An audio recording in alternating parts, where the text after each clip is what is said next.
yesterday, our governor here in Massachusetts has said that school is canceled for the rest of the year. And it's not surprising. I mean, like, we all kind of knew it was coming. I'm actually sort of surprised that it didn't happen already.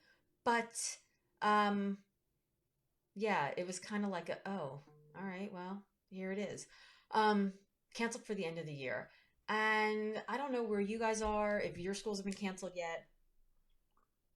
Frankly, I have it much easier than a lot of people. My kids are 15 and 17. They're in ninth and 11th grade. I don't have to do homeschooling. They're doing it themselves. I have enough on my plate. I can't imagine what it is like to also be homeschooling. I mean, that's tough. And to have small kids, I've got friends who've got 2 year olds, who've got 4 year olds, who've got 8 year olds at home. And it's really hard because not only do you have to do the homeschooling, you also have to try to explain to these beings that are not logical humans the logic of why they have to stay home, why they can't go to the playground, why they can't go to school, why they can't see their friends, why they can't go to music, why they can't go to dance, why they can't go to art, why they can't go to sports. And um, that must be really exhausting. So I feel for you if you're one of those people who has those small terrorists living inside of your house. I don't have that. But I have a 15 and a 17-year-old, and my 17-year-old yesterday was he was okay. You know, they were okay with school being canceled, and then camp got canceled. And for any of you who know me and know my family, you know that my kids have gone to this very special camp. It's a place called Lanakila.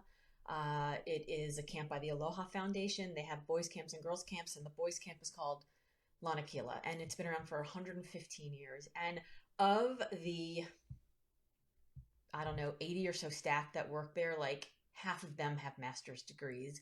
And like 2/3 of those are in child development and child psychology and education. And they have a brain trust of people who run the camp, most of which have PhDs in education and child psychology and child development. And it is just the most thoughtful and wonderful place. Like, there was a moment when Benji was about, I would say, 10 years old, and he was having a hard time in school. And he figured out how to fix it himself. And when I asked him how he did it, he said, I just thought to myself, who would I be in this moment if I were at Lanakila? Who would I be if I were at camp? What would I do if I were at camp? And I did that. Like, that's the kind of place this is.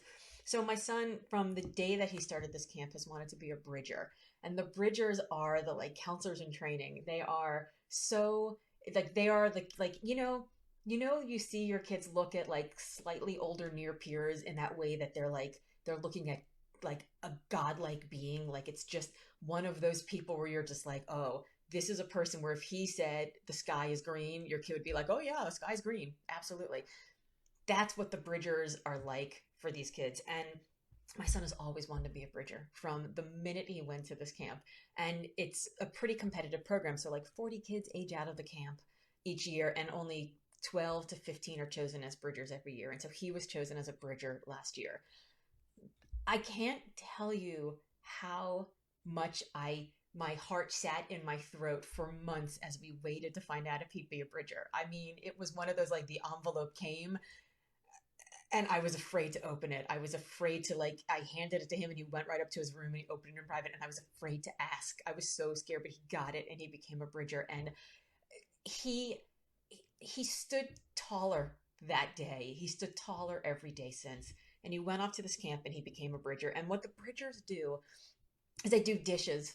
They do dishes all day, every day for like 3 out of 4 days. And on the fourth day, they do like garbage duty and cleanup. And they do literally do manual labor. They do the dirtiest, the grossest, the most disgusting jobs all damn summer. And you beg to be one of those kids. And then for July 4th, they built a bonfire, just the bridgers. And they built this bonfire that was like 2 to 3 stories tall. And Benji, at visiting day this year, he said to me that the bonfire was such an incredible experience. They lit the bonfire, and he told me about how he came walking up. They like came marching up with their with their flames, and they lit the bonfire in this way that um, that they were like all marching in awe and in respect and in honor of the 115 years of history of this camp. and they lit the bonfire and it went up and they started running around, hooting and hollering, like 16-year-old boys do, 17-year-old boys do. And he said one of the counselors grabbed him and hugged him and said, "How does it feel to be a man? What does it feel like to be a man?" And he said, "I just pulled back and I pointed to the bonfire and I said, it feels like that." And I'm emotional just telling the story right now, but that this is a seminal moment in my kid's life where he will forever remember this. Like the guy who runs the camp says that the three most important days of his life were the day that he became a bridger, or bonfire day, the day that he got married, and the day that his kid was born. Like that's where this lives with these young men. So yesterday camp was canceled.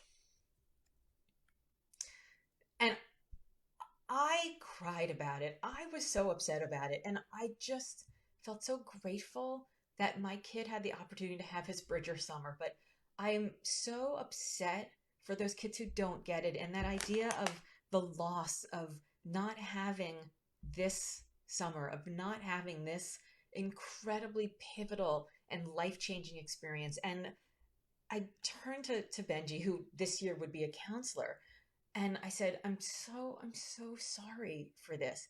And he looked at me and I was like trying to hold back tears because I was trying to be strong for him. And he looked at me and he said, "It's okay, Mom. It's actually probably a pretty good summer for me to be home. If I have to miss one, I mean, this is a summer where I have to do a lot of college stuff. It's, it's probably pretty good for me to be home this summer." And then he went on doing the jigsaw puzzle that we were doing. Like he was fine with it.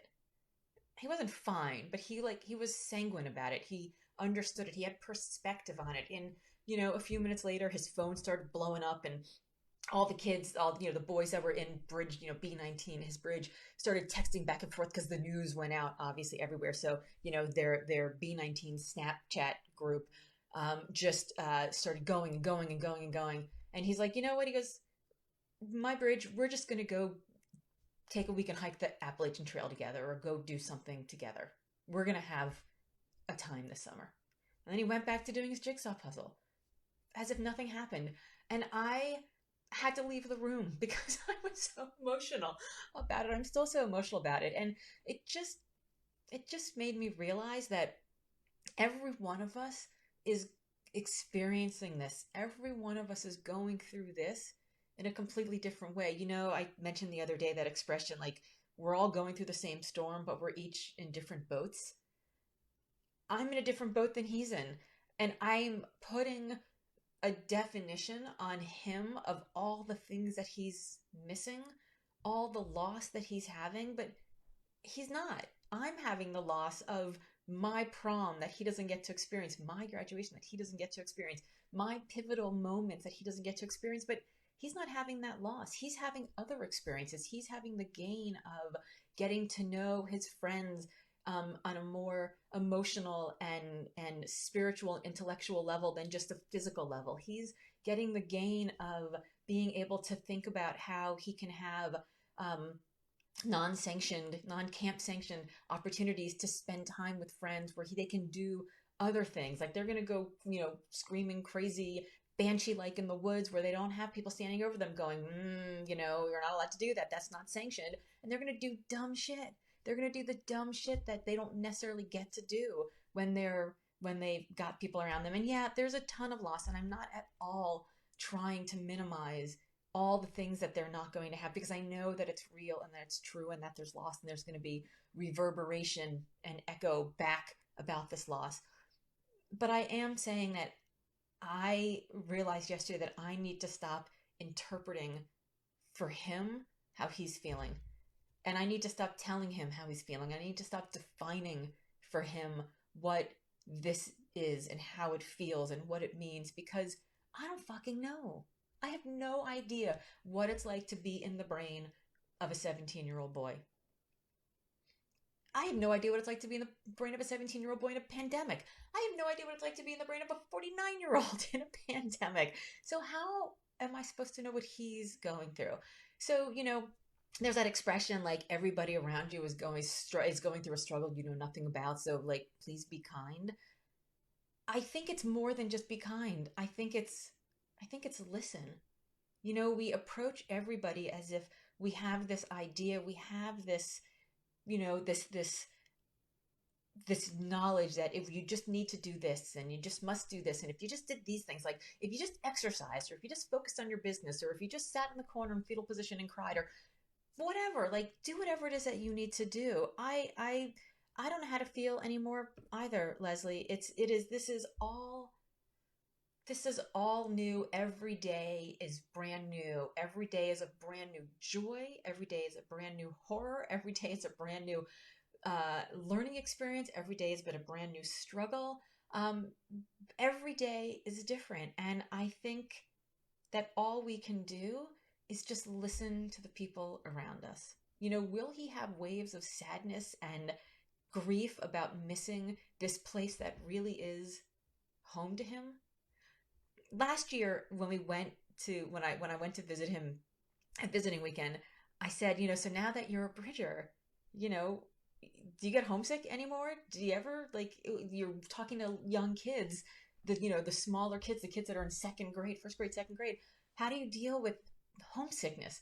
And he said, I have to tell you, Mom, and I don't want you to be sad about this, but this camp is home for me. I get homesick when I'm not here. I get camp sick.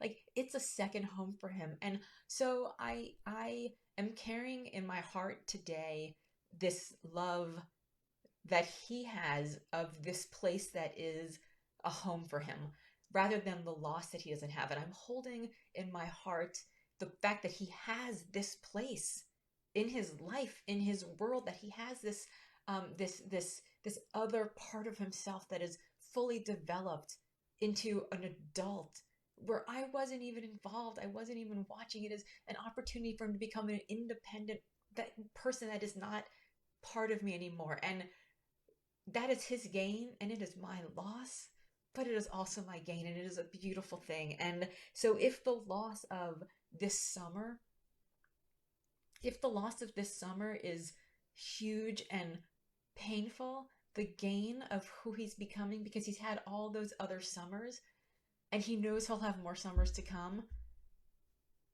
I'm holding that sunshine of that summer day in my heart. And I'm holding all of you in my heart. That's it for me today. I guess it's been a couple weeks since I wept. So here I am weeping again. Um, Go hug the people you love if you can, if you've got them close to you. If you don't, send them a virtual hug. Let them know you're thinking about them. Let them know that you are carrying the summer sunny day in your heart too, and that when that sun does come out and we are all together again, we'll be able to hug each other. I'm looking forward to hugging you. I hope you guys have a good day, and I will see you tomorrow. Bye, everyone.